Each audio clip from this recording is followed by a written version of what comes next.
aí, pessoal.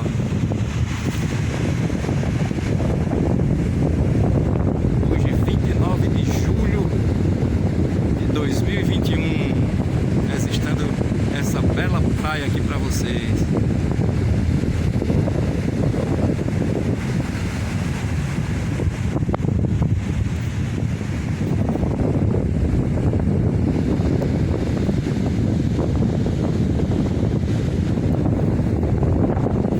Para todos os inscritos no canal Recanto das Dicas.